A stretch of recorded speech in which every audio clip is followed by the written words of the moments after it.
This video is not meant to pick apart Spider-Man. My objective here is to expose viewers to scientific concepts. It does not mean that we shouldn't enjoy Spider-Man. I fully expect a lot of heat about this video because few characters are as beloved as Spider-Man. He's more popular than Superman and Batman. Some might find it hard to believe, but here are the receipts. By movies, Spider-Man consistently ranks high in box office performance and global recognition, and has raked in over $7 billion. Batman and Superman don't come close.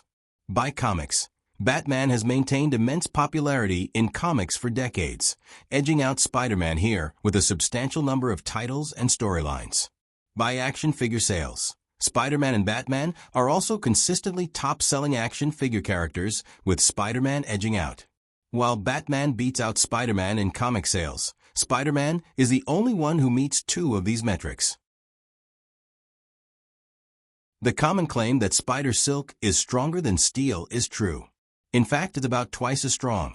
But here, the Science Channel tested it out with over 9 miles of spider webs collected from 40 spiders. This is 25,000 strands collected over 5 weeks, and it only held 26 pounds before it broke. Spider webs are incredibly thin, designed only to ensnare bugs, which weigh next to nothing. Squirrels or puppies walk right through them. Weave real spider webs into twine or rope, and it's going to be truly stronger than steel, except when it comes to heat resistance and cutting. It would also be incredibly expensive. A spider the size of a man wouldn't stay alive long enough to see its webs dry. Its respiratory and circulatory system wasn't designed to handle and distribute liters and gallons of fluids. It couldn't even hold up its weight. I'll make a video about that later.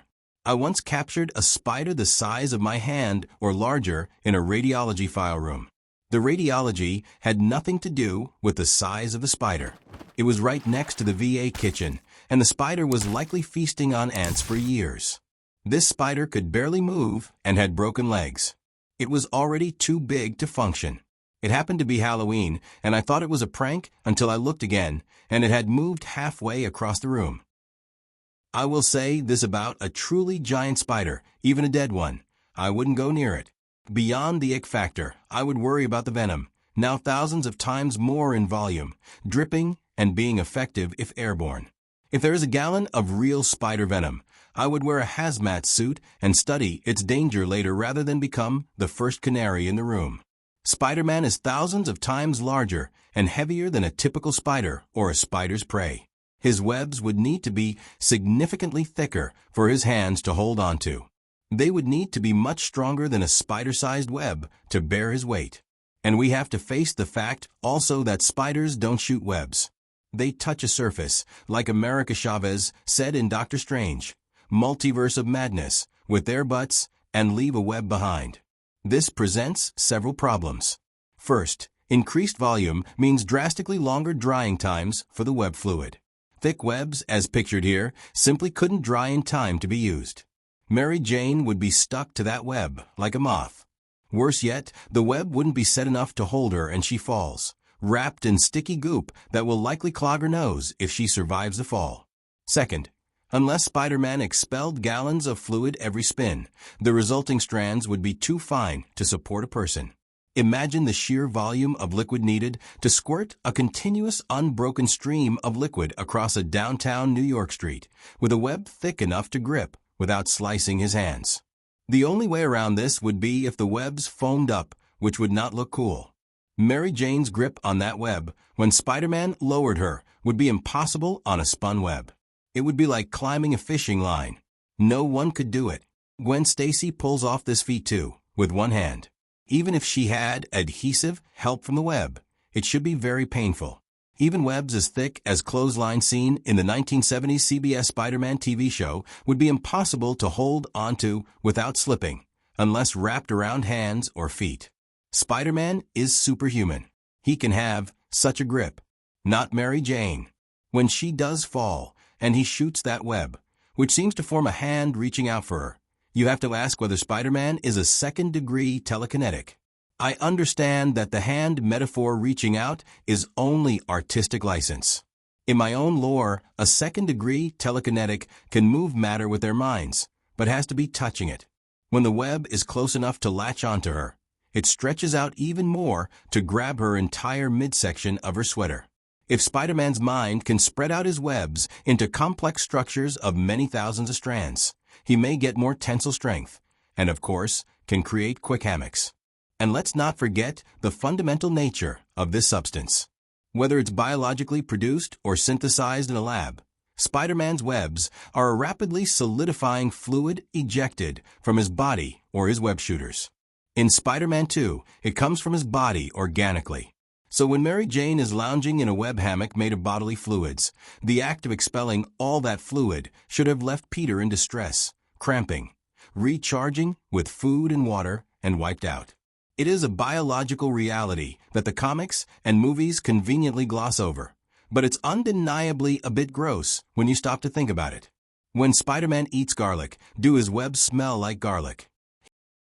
He should have been severely dehydrated from traveling and saving all those people, and then stopping that train with so many long webs in Spider-Man 2.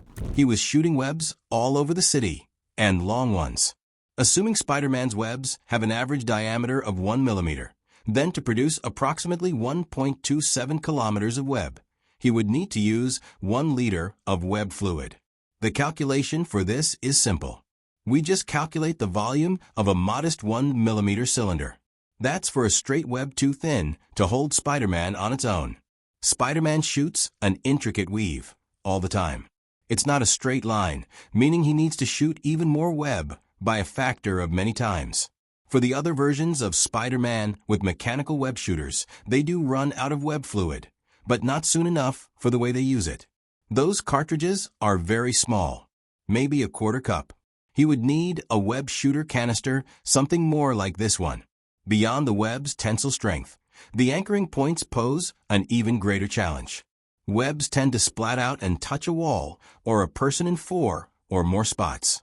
Regardless of the web's overall strength, only a few minuscule contact points, often less than a millimeter in size, bear the entire load against surfaces like brick, stone, or glass. These tiny anchors simply couldn't withstand the force exerted by a falling person, let alone a car or helicopter. The stone would break off. The glass would break. If Spider-Man had caught Gwen Stacy in time in The Amazing Spider-Man 2, her clothing should have still ripped away in threads from about 4 parts. This also goes for Spider-Man crawling on ceilings. If I were to try this in my office, I would not trust the textured paint to hold my weight. Beyond that, I wouldn't trust whatever my ceiling is made of to bear my weight from the 5 small points of my fingertips. In the movie, it was a dual-level house, but the ceiling on floor 1 is for show and might be made of corkwood or press paper. It's not load-bearing. There are beams above the ceiling supporting a more robust load-bearing second floor. The concept of load distribution and stress reduction does help, but when anchoring in multiple locations, a real-world application distributes the forces across those points, preventing a single, weak point from failing. But those anchor points should be substantial. In material science, stress is defined as force per unit area. Spreading the load is good. This way isn't enough to help. Ultimately, if Spider-Man's webs possessed the strength depicted in comics and movies, they would be far more effective as deadly slicing weapons than as modes of transportation or makeshift trampolines. When Spider-Man clipped Harry in Spider-Man 3, Harry should have landed in 2 pieces. That is, if Spider-Man used a fine web. In the merciful real world, the web would have snapped. Please, let me know what you think in the comments. Please like, share, and subscribe.